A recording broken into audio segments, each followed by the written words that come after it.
But I want to turn your attention next to Joe Biden's official pardon for his son Hunter, who was facing sentencing and probably prison for 2 criminal offences. He has 2 felony convictions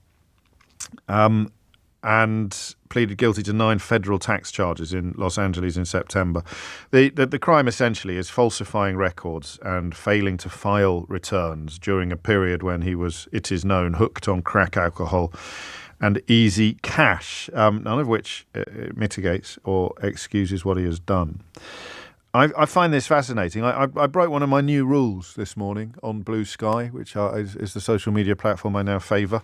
You can follow me there at Mr. James OB. And I kind of waded in with a strong opinion when perhaps I hadn't given it as much thought as I should have done. It wasn't particularly pungent, but I may also have been doing that anti-footballification thing that we talked about on Friday with regard to Louise Haig, where you're so conscious of wanting to be better than the people that you condemn that you end up almost not being authentic or true to yourself when attacking the people that you think are on the same side as you. So my initial thought about this, before I'd read Joe Biden's statement, was, for goodness sake, what a gift you've given to Donald Trump.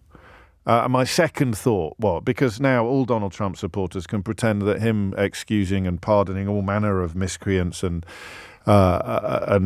criminals is akin to Joe Biden pardoning his son, Hunter. And I'm afraid that there is a kernel of truth in those comparisons.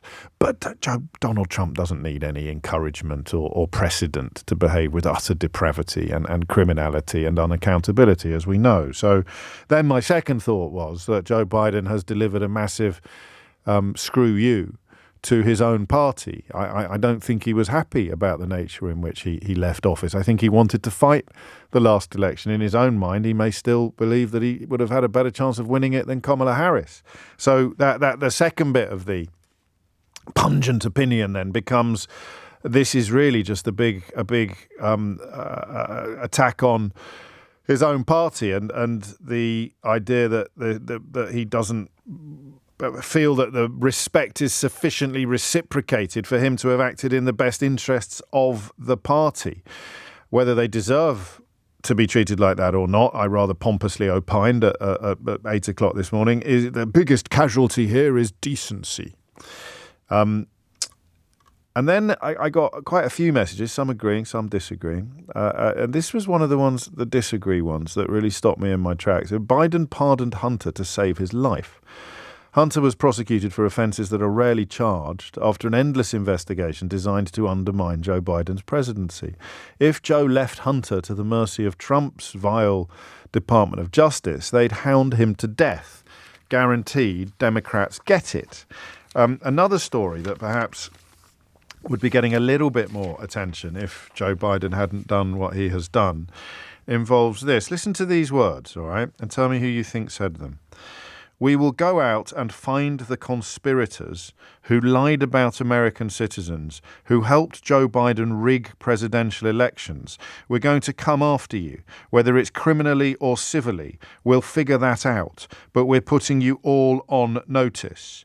And this would include members of the news media, who the Speaker deems complicit in efforts to kneecap Trump.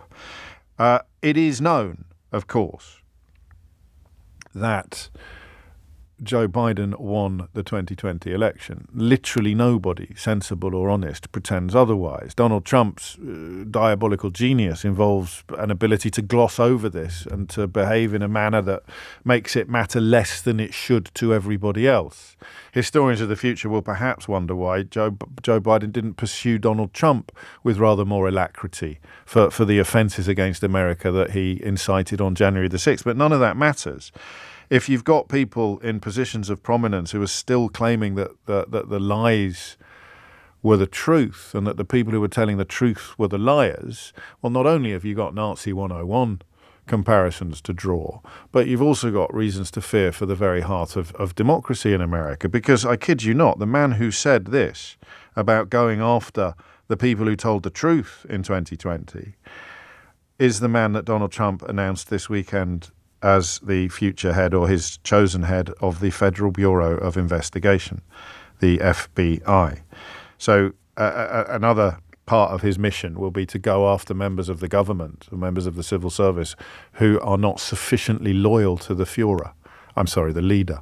He will be going after all sorts of characters deemed to be insufficiently loyal to Donald Trump, who, I think it's probably worth reminding you, has 34 felony convictions compared to Hunter Biden's 2.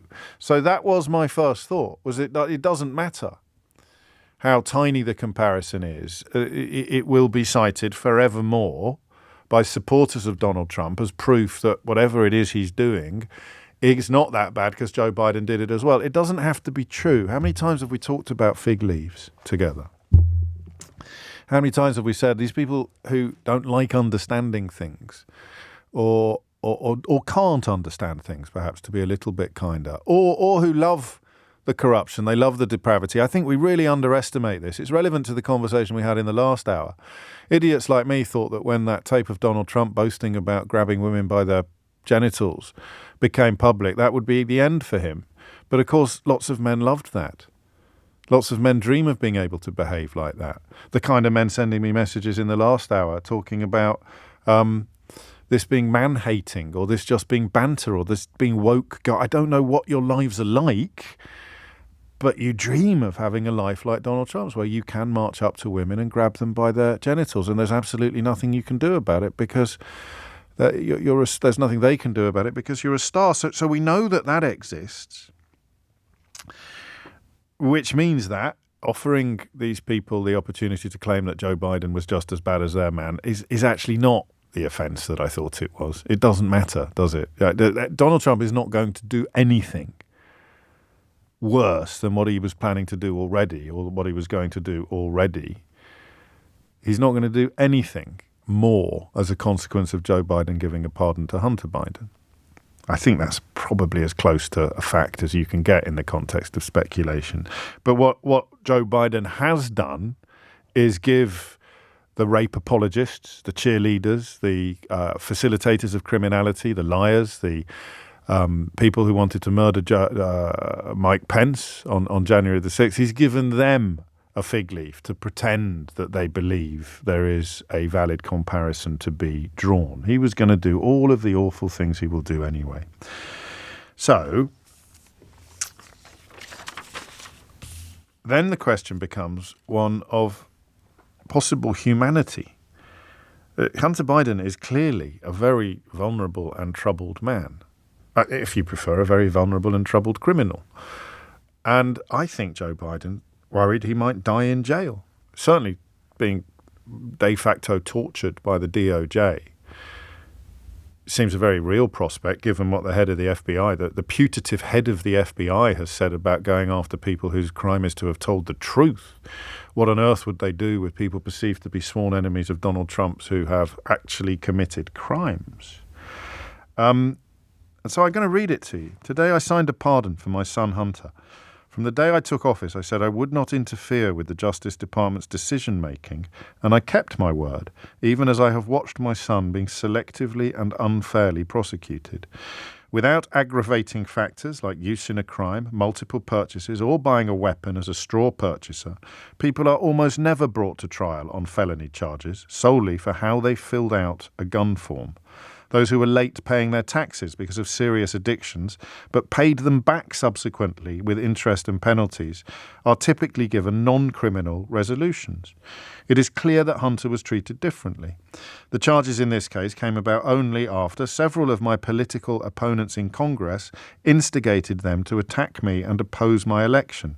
Then a carefully negotiated plea deal, agreed by the Department of Justice, unraveled in the courtroom, with a number of my political opponents in Congress taking credit for bringing political pressure on the process. Had the plea deal held, it would have been a fair, reasonable resolution of Hunter's cases. No reasonable person who looks at the facts of Hunter's cases can reach any other conclusion that Hunter was singled out only because he is my son. And that is wrong.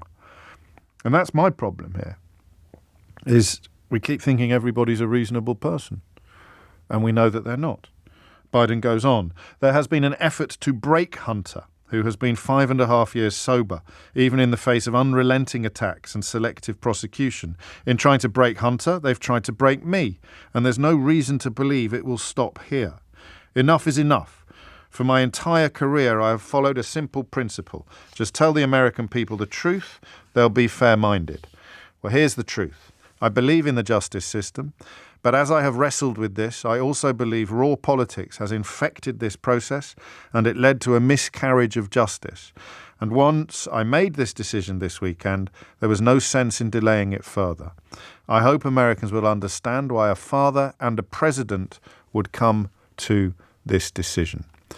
And I think I do now, albeit that I reached immediately for the claim that decency was under fire or decency was the biggest casualty. He had to pardon his son. If he didn't pardon his son, then he would watch a 5-year sober drug addict go into a jail environment where he would be unlikely to emerge alive. I don't think it will change anything that Trump and his team will or will not do. I'm not sure anyone should have the power to pardon anyone in this way, but he does. So he's used it. I think that Donald Trump's just made someone he pardoned the next ambassador to Paris, hasn't he? His son-in-law's dad.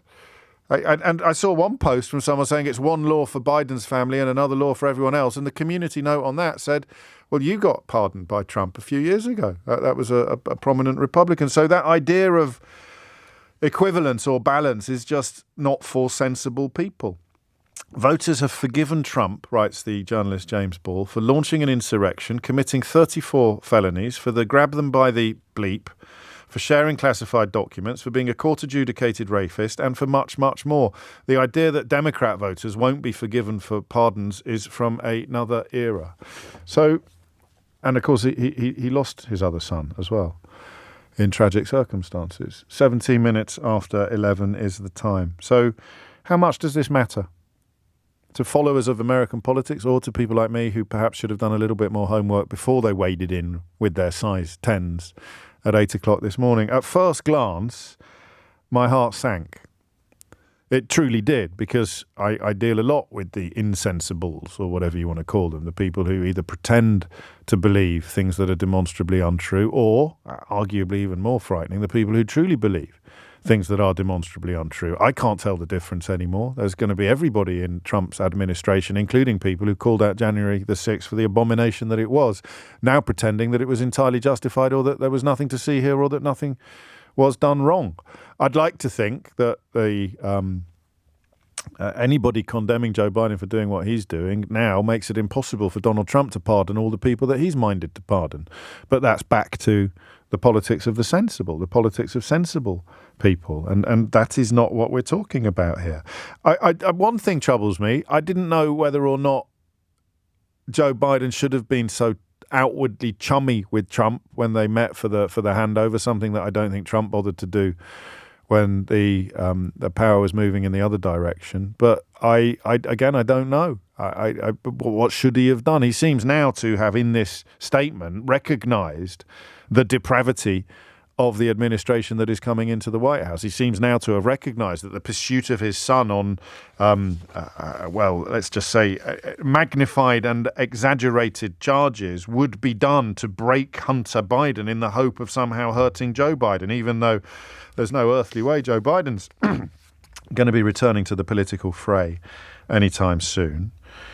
He became the first child of a sitting president to be convicted of a crime, but Donald Trump, of course, became the first former president to be committed by a crime. And Donald Trump immediately uses it to call for or to refer to the insurrectionists of January the 6th, the people who were baying for the blood of his own vice president, as a somehow comparable issue. And for the record, I think he probably will pardon them now. And I wonder whether Biden has made it easier. I don't know. But I do know this. It's huge in one sense and tiny in another. And I want to know which way you jump. 20 minutes after 11 is the time. I don't like asking questions like, how big a deal is this? In fact, I was taking the mickey out of another radio presenter in another building earlier for asking the question, what do you think of this? Because it is in many ways the laziest question you can ask. But some days it's the only question you can ask. Do you know what I'd do? Or do you know what I'd say? if it was my son, I'd have done the same thing. But that's probably why I shouldn't be president. Does that work, or is that too glib? Joe Biden is supposed to be, you remember what Michelle Obama said, when they go low, we go high. But you're asking an old man to watch his only surviving son go into an environment that would quite possibly kill him. And you have the power to stop it from happening. And you know that the only reason he's being pushed into that environment is the political vendetta of his opponents. Donald Trump threatened to withdraw support for Volodymyr Zelensky's Ukraine if Zelensky didn't help him conjure up problems for Biden.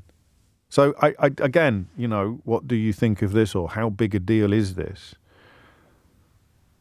Is a question I'd like to hear your answers to. Because, listen, maybe I'm doing that thing. Maybe I'm doing that thing where... But I don't see how anyone can look at Donald Trump's charge sheet and look at Hunter Biden's and think one of them deserves to be in jail and the other one deserves to be in the White House.